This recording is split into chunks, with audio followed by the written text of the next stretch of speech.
Quais são então as partes dessa introdução? Quais são as partes? Então eu vou falar aqui nesta aula de uma estrutura básica, que é o modelo mais comum de introdução que tem, que é composto por 3 partes. Você vai encontrar essa estrutura em muitas redações que você vai ler, muitas, porque ela é a mais comum, que é a contextualização, a primeira parte, tópico frasal, segunda parte, tese, terceira parte. São basicamente essas 3 partes que a maioria das introduções tem.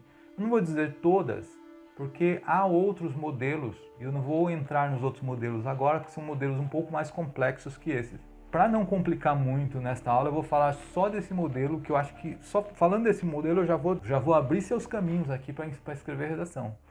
Você pode produzir todas as suas redações com essa estrutura de introdução, que não vai ter problema. E mais, não é porque você vai usar essa estrutura que todas serão iguais. Não tem nada a ver, é só uma estrutura. Então vamos pegar aqui um exemplo de uma introdução com essa estrutura, como muitas que há por aí. Ela é uma redação nota 1000 do Enem 2018, cujo tema foi manipulação do comportamento do usuário pelo controle de dados na internet. O mundo conheceu novos equipamentos ao longo do processo de industrialização, com destaque para os descobrimentos da terceira revolução industrial, que possibilitou a expansão dos meios de comunicação e controle de dados em inúmeros países. Entretanto, as ferramentas recém-descobertas foram utilizadas de forma inadequada, como, por exemplo, durante a Era Vargas. Com efeito, a má utilização dessas tecnologias contribui com uma manipulação comportamental dos usuários, que se desenvolve devido não só à falta de informação popular, como também à negligência governamental. Bom, aqui estão as partes dessa introdução. Aqui, até países, eu tenho a contextualização. Então, começa lá, em um mundo conheceu novos equipamentos, termina lá em países. Ali está contextualização, primeira parte. Entretanto, começa o tópico frasal. Só que se engana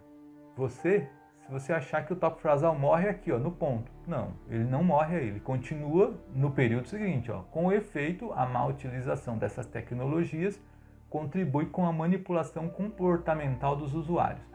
Vai até usuários. E, depois de usuários, começa em que, aqui, ó, que se desenvolve devido não só à falta de informação popular, como também à negligência governamental. Aqui está a tese. Você pode estar se perguntando assim, olha, mas o tópico frasal não tinha que estar só em um período?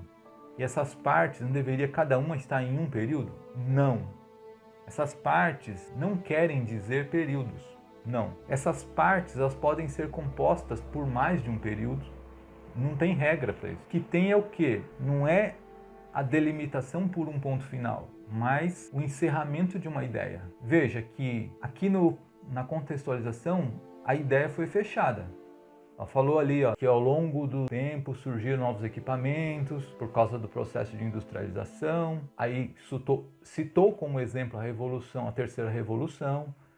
E aí falou o que trouxe de avanço. Fechou a ideia, cujos avanços foram o quê? Expansão dos meios de comunicação e controle de dados de inúmeros países. Fechou a ideia. Aqui começou uma nova ideia. Entretanto, as ferramentas recém-descobertas foram utilizadas de forma inadequada.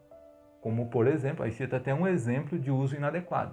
Foi durante a Era Vargas. Continua falando de um problema. Com efeito, a má utilização dessas tecnologias contribui com a manipulação comportamental dos usuários. Aqui fechou outra ideia. Porque aqui ela fechou um problema. Um problema a partir do tema.